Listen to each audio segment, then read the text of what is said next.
there's no question, and hasn't been for many years, that the biggest challenge in education is serving those students who have the most needs, Black and brown young people, who we know historically have done more poorly in traditional schooling. And so the issue becomes very quickly, how do we serve all children, the needs of every child in every classroom every day, and how do we in particular make sure that every child is able to live up to his or her potential. And that becomes an equity issue. Everything is not equal, but we want to focus on equity. And when I was elected, one of my commitments was to integrate the arts back into the schools. I am very proud of the work of our staff and what we've been able to accomplish. There was no anybody involved with arts 10 years ago.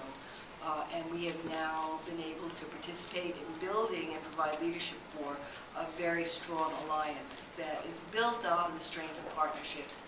And we did it by calling on higher authority, by looking at research, by understanding what's out there, and also understanding that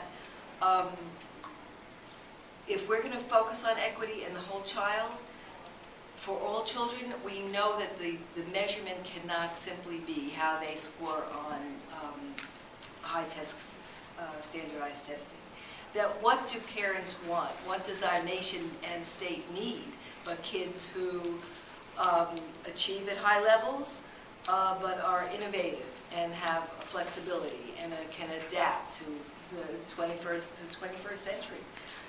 And not only adapt, but have a strong voice. And the arts are not and should not be simply defined as an enhancement, a nice thing, something that every child should be exposed to, which they should.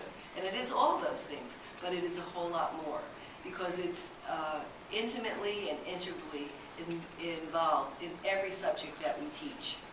We couldn't have done it without the artists and the nonprofits.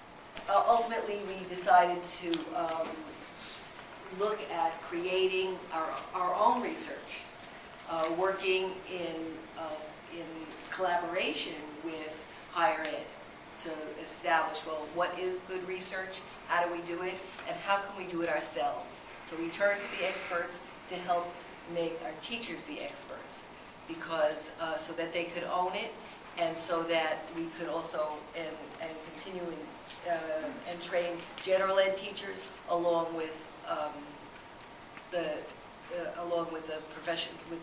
experts.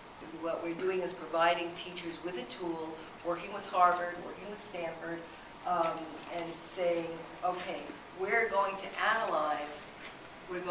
give you a tool to analyze what's happening with your students and how engaged they are in the curriculum that you're providing. Now let me say, we couldn't have done this without the support of Hewlett, because this took a lot of extra resources to be able to provide this kind of training, to be able to provide the time, and to be able to bring folks in to develop the tools that we're using. So I've lived through many crises in education, never one this extreme. Nonetheless, along with the crisis does come hope, because we do have a new administration who is willing to listen. Arne Duncan himself, does everybody know Arne Duncan? Arne Duncan himself talks about education being the 21st century civil rights movement, the issue of equity, and the ability for us to be part of a national coalition. And this is a national coalition.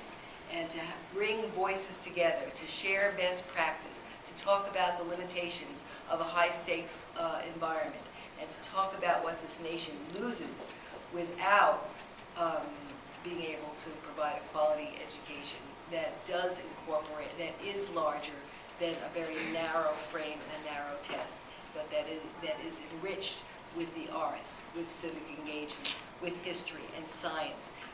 All of our fields are related, and it's very, very important that we develop messages and that we develop common work to make those points. So thank you.